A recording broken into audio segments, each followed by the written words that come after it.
Just like a designer has the ability to save custom blocks to their library, they can also save custom elements. Let us show you how. Let's say we want to save this button element to our custom element library. Well, as mentioned before, you can screenshot the element manually or allow Splash to auto-generate a screenshot of it.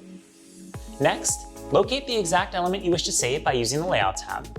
Remember, custom elements can also include entire containers of elements as well, so make sure you're clicking into the correct component that you wish to save. Then, click on the first icon along the Layout tab navigation titled Save Update Section. This will launch the Save Element modal. To make it especially easy to locate your element in the custom element library, you should properly title and tag your element, as well as upload a screenshot of it to make it stand out.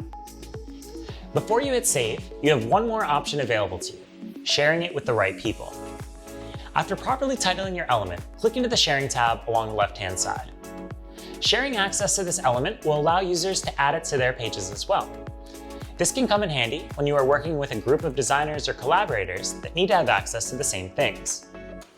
Inside the Sharing tab, a designer has the option to share their custom element with an individual user, their entire organization, or groups, if they have set up groups in their account. For now, let's share it with just our organization this time. Once I've shared it with the right people, I can then hit save to complete the process. Now that we have learned how to save a custom element, let me show you where you need to go to access it and add it to your event pages. Regardless of which event page you wish to add it to, it is important to first refresh the page to ensure that the element library is properly updated.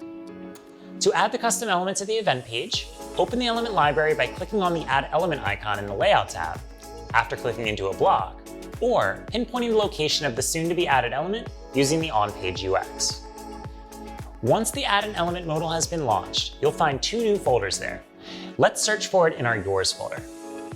Once clicked into the Yours folder, you can scroll to visually search for it, or to make things easier for yourself, you can enter the title or tag of the element into the search input field. You can see, as your custom element library grows over time, how useful a well-executed screenshot and titling strategy can be. Once you locate your custom element, click on it to add it to your page. Keep in mind that any element added to your Splash page will automatically rebrand itself to match the fonts and the color palette established in the Theme tab. This rule still applies to custom elements as well. So, if you add the custom element that you've originally saved on a page that included a custom font, but decided to add it to a new event page that doesn't have that custom font, you'll notice the typeface doesn't pull through to the new page. A custom element will not store colors nor custom fonts. It'll simply adapt to the event page it is added to.